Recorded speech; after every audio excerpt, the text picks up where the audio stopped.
So we have a couple of speakers here from Collier County. And first, I'd like to introduce, if you don't know her already, Kelly Lichter. And she's chair of the school board.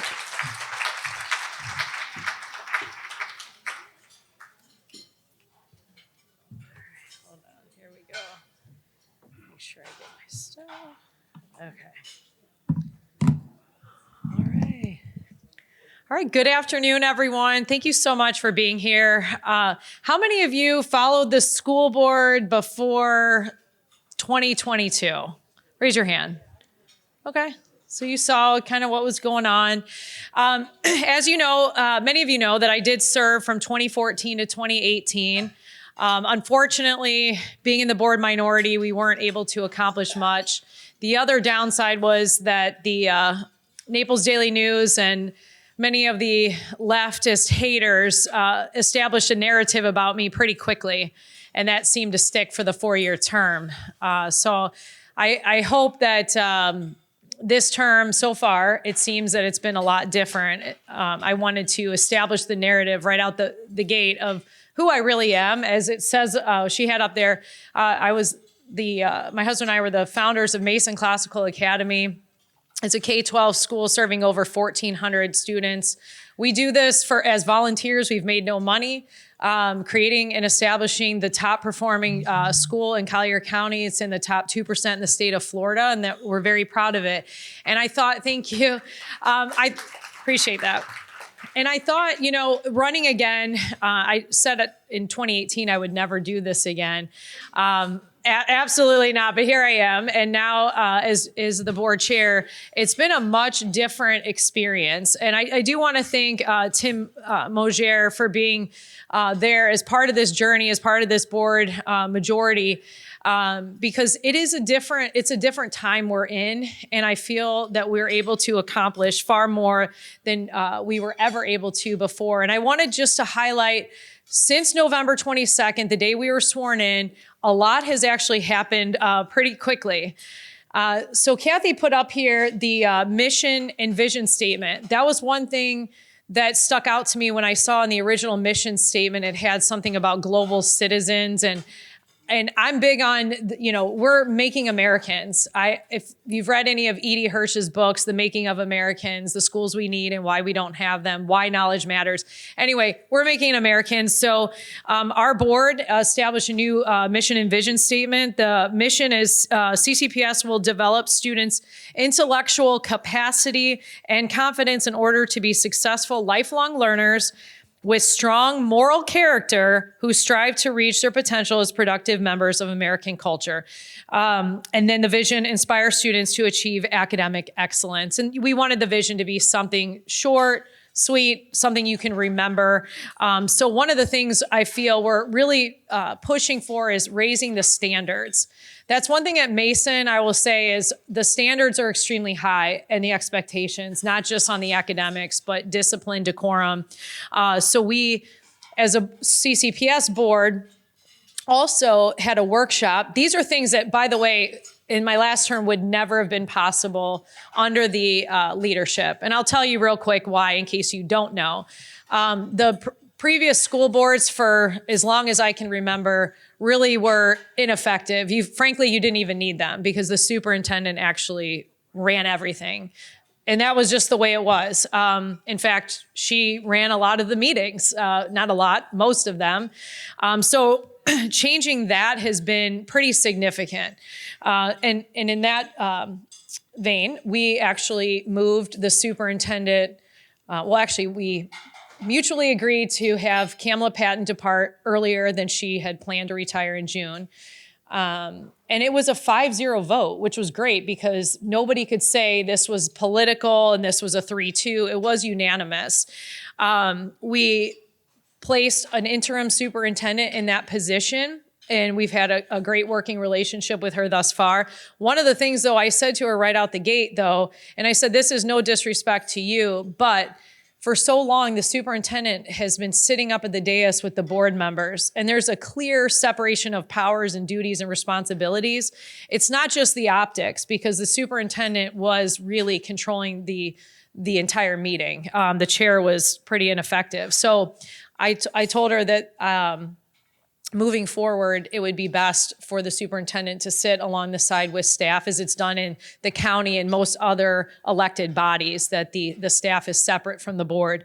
And that's been wonderful, because now the board dialogue is with the board. And when we need input from the staff or have questions for the staff, of course, they're a part of the decisions.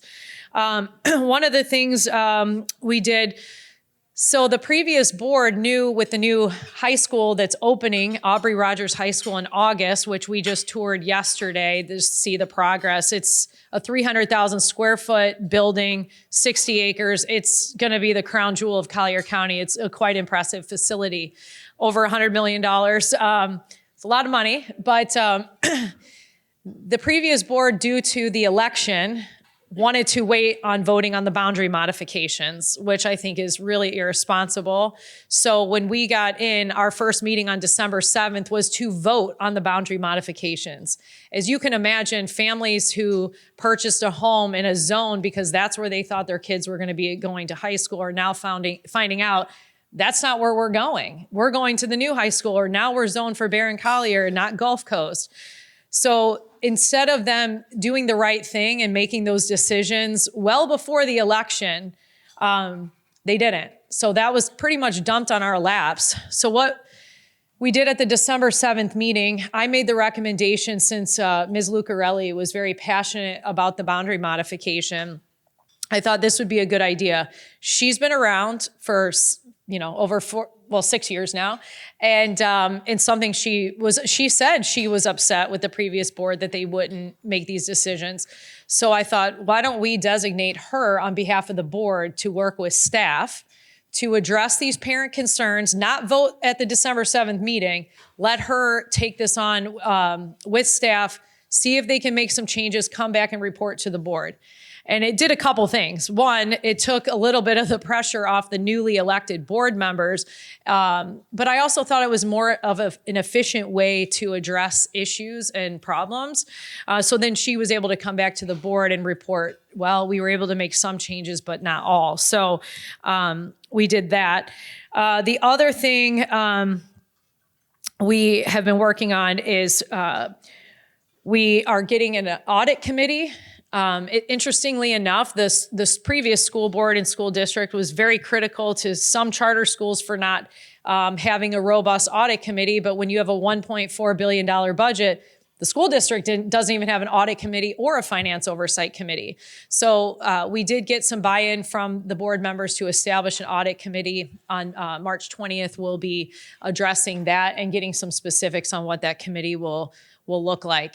The other thing is the books have become a big topic of conversation. So I'm sure you've seen the bill that was passed that requires all media center specialists to go through this training. And they're told in this training that if you are found to have pornographic materials in your school libraries, it's a felony.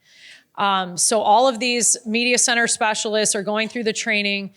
All of our media centers here in Collier County, they're reviewing every single book, but it doesn't just stop at the media centers. It also expands to individual teacher classroom libraries. So removing any books that they have to blur out images on the news should not be in our schools. And so those are primarily the books that we'll be getting rid of.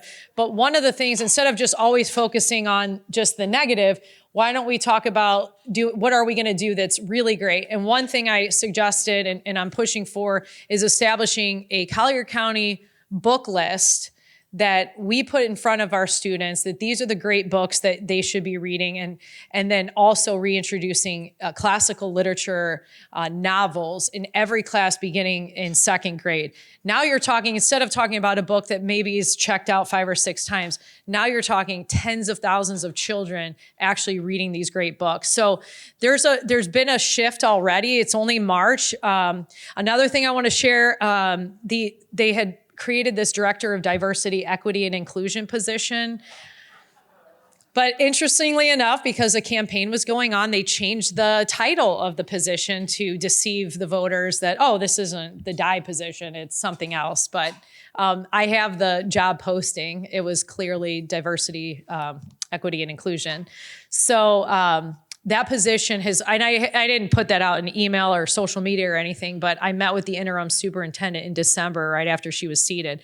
And I said, this is a position that's paid $130,000 a year.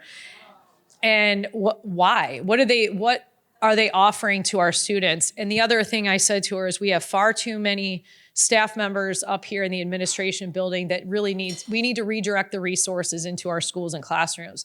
So after break, she came to me, that position has been eliminated.